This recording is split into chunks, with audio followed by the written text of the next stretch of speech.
di satu kamar aku, di sekitaran aku ini, banyak loh yang bisa dilukis. Kenapa orang-orang pada nggak lukis ya? Mungkin kamu jadi yang pertama ya, jadi yang pertama buat ide kayak gitu dan ternyata ada banyak orang yang sangat menikmati konten-konten seperti itu. Jadi nggak cuma di bagian seni, aku tuh punya hobi di bagian olahraga dan juga musik.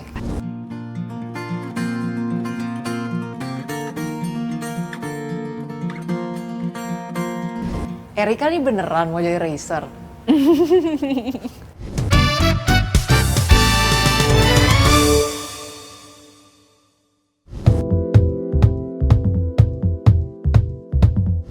Hi everyone, welcome back to the lounge, tempat di mana kita ngobrol santai, hangat, tapi selalu punya cerita menarik. Dan hari ini kita kedatangan seorang yang dikenal lewat karya-karyanya yang sangat khas, emosional dan juga penuh dengan detail. Sosok yang mungkin selama ini identiknya dengan dunia seni, warna dan juga kreativitas. Tapi menariknya beberapa waktu terakhir, kita juga melihat sisi lain dari sosok berikut ini yang kemudian cukup unexpected. Dan tema hari ini adalah tentang proses bertumbuh, bereksplorasi, dan keberanian untuk mencoba hal baru. So without any further ado, please welcome Erika Ricardo. Hai Erika, apa kabar? Baik, apa kabar? Baik juga. Oh my god, so happy to be here. Me too. Gak sabar dengan pertanyaannya. Aku lebih excited lagi ketemu Erika. Oh, teman-teman aku dari setiap generasi selalu excited kalau dengar nama Erika. Oh ya? Thank you, such an honor. Erika, kita semua tahu lah ya, kamu sangat-sangat dikenal sebagai kita sebut art content creator lah ya. Semua sudah tahu dan selalu bertanya-tanya, setelah ini kamu akan melukis di mana lagi? Tapi itu bukan pertanyaan pertama. Erika, di dunia sosial media tentunya kamu sangat dikenal, kamu dapat penghargaan cukup banyak juga ya dari sosial media dan sangat konsisten dalam berkarya melalui konten-konten. Sebetulnya selain daripada bicara mengenai hobi kamu dan karya-karya kamu sebagai seorang seniman, sebagai seorang content creator, sebetulnya ada nggak sih sisi lain di mana kamu melihat diri Erika itu apa sebetulnya di luar sebagai seniman dan juga content creator? Oke, sebenarnya kalau misalnya dari aku sendiri, aku tuh ngelihatnya aku sebagai seseorang yang suka bercerita gitu. Either itu bercerita melalui konten, either itu bercerita melalui kayak ketemu sama temen, ketemu sama keluarga, kita ngobrol-ngobrol bareng. Aku tuh suka banget bercerita.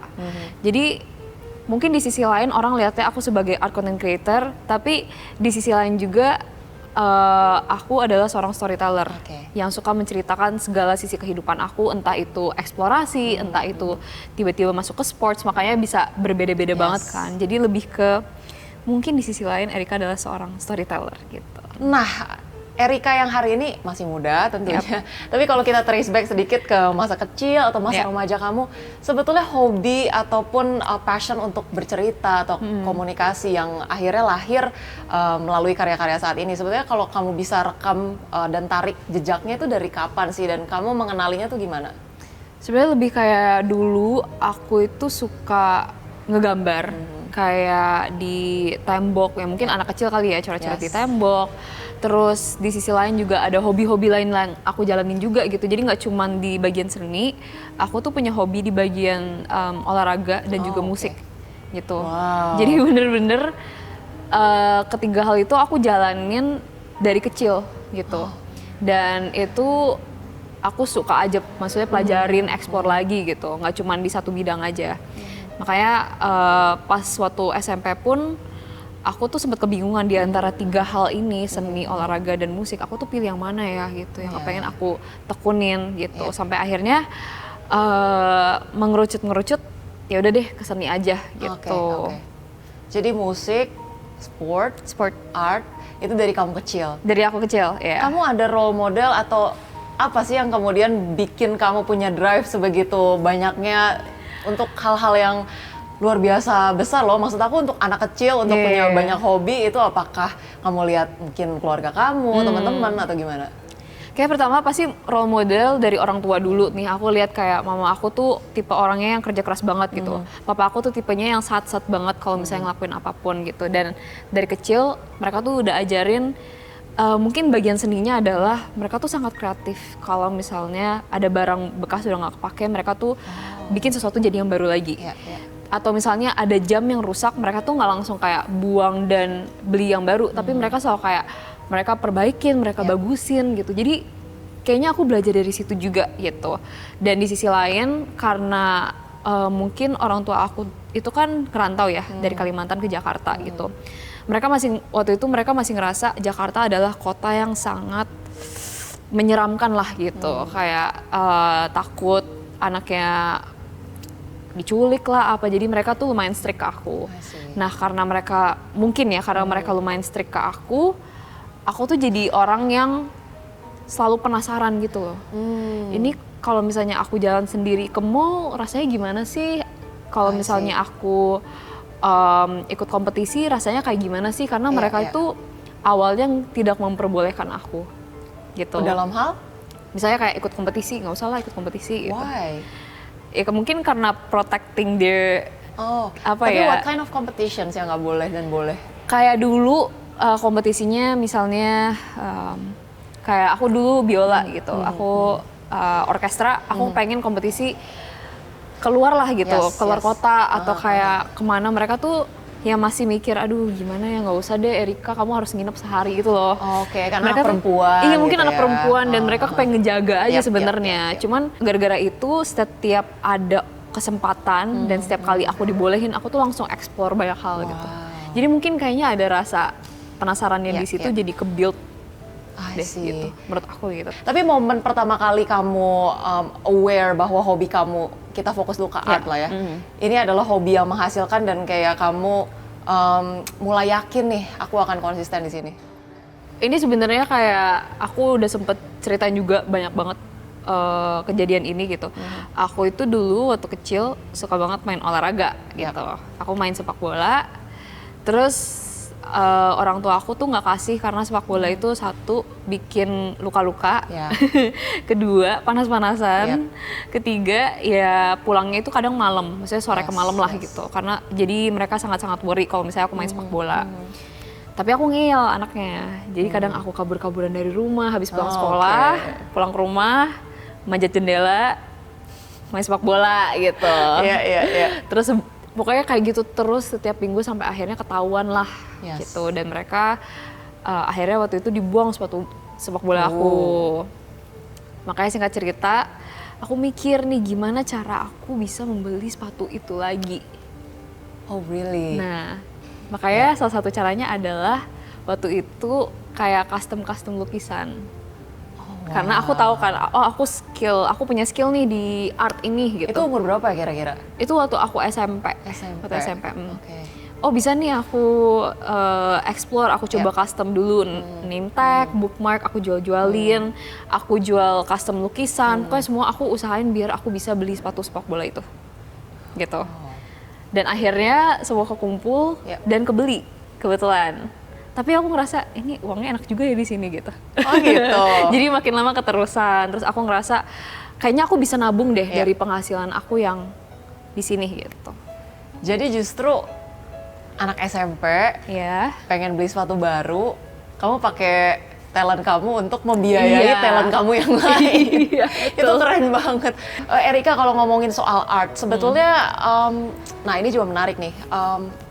Kapan pertama kali kamu tahu art ini adalah sesuatu yang menarik untuk kemudian dijadikan konten? Nah, apakah kemudian awalnya kamu pengen jadi seniman, lalu kemudian lama-lama, oh kayaknya kalau ngomongin art, trennya udah bergeser deh, harus bisa content creating juga, atau sebenarnya kamu pengen jadi content creator, tapi bidang apa ya? Oh art cocok deh. Kayaknya karena aku waktu itu buka commission, aku bisa custom lukisan segala macam, aku promosiinnya tuh di sosial media. Dan aku ngerasa setiap kali aku membuat video proses atau membuat video bercerita tentang karya itu, orang makin banyak mau beli. Gitu. Jadi karena itu juga aku seneng bikin video kan. Aku seneng bikin video, seneng proses kreatifnya, aku seneng banget storytelling tadi balik lagi. Makanya pas itu aku udah bikin konten banyak banget di IG aku. Habis itu TikTok naik waktu pandemi. Dan itu bertepatan dengan aku baru lulus SMA dan aku nggak tahu mau ngapain. Kan nggak bisa kemana-mana anyway kan. Jadi di rumah dan akhirnya yaudah kenapa aku nggak re-upload all my art content di Instagram ke TikTok gitu. Nah itu awal mulanya seperti itu. Erika kan lihat ya, dari tahun ke tahun mungkin tren sosial media, tren content creation, semuanya berubah-berubah. Berubah terus. Ya, nah Erika lihat perjalanan konten-konten awal kamu sampai sekarang, arahnya kemana sih sebetulnya? Tujuan konten aku sih sebenarnya sharing all my experiences dan sharing all my curiosity aja sih. Makanya mungkin awal-awal aku fokusnya ke seni, karena aku ngerasa memang talenta aku di situ dan aku mengerti gitu cara membuat konten art gitu. Makin kesini aku kepengen eksplor banyak banget hal. Ya tujuannya untuk memperkenalkan dunia baru lagi ke orang-orang gitu. Jadi nggak cuman di bidang art, bisa aja aku ke sports gitu, bisa aja aku ke bagian alam gitu yang unexpected gitu. Makanya selalu berbeda-beda. I see. Nah ini kalau kita fokus lagi ke konten-konten kamu yang paling viral, salah satunya adalah melukis di media-media yang sangat unik. Betul. Pesawat, di toilet, di kereta, mobil, di mobil, di tempat sampah. Wow, itu apa ya? Mungkin kamu jadi yang pertama ya, jadi yang pertama buat ide kayak gitu dan ternyata ada banyak orang yang sangat menikmati konten-konten seperti itu. Yang mana pengalaman yang paling unik yang boleh di-share? Pengalaman paling uniknya mungkin pengalaman pertamanya kali ya. Itu sebenarnya pas aku bikin konten lukis aku tuh kebingungan gimana cara ngebedain aku dengan seniman yang lain, aku dengan content creator yang lain gitu. Makanya kalau kata orang inspirasi bisa didapetin di mana aja, aku langsung mikir kayak di satu kamar aku, di sekitaran aku ini banyak loh yang bisa dilukis. Kenapa orang-orang pada nggak lukis ya? Gitu. Jadi pas awal mulanya aku coba iseng-iseng lukis di lantai, itu waktu zaman pandemi. Itu langsung videonya hit up to 20 million views. Itu lantai mana tuh? Lantai kamar, kan lagi pandemi. Jadi kayak nggak ada opsi lagi dong gitu. Terus aku kayak, oh ternyata orang tertarik ya untuk aku membawa seni itu dengan cara yang entertaining, which is lukis di lantai gitu. Terus abis itu mulai ada challenge-challenge baru lagi, lukis di kaca, lukis di kasur, lukis di semuanya aku lukisin gitu.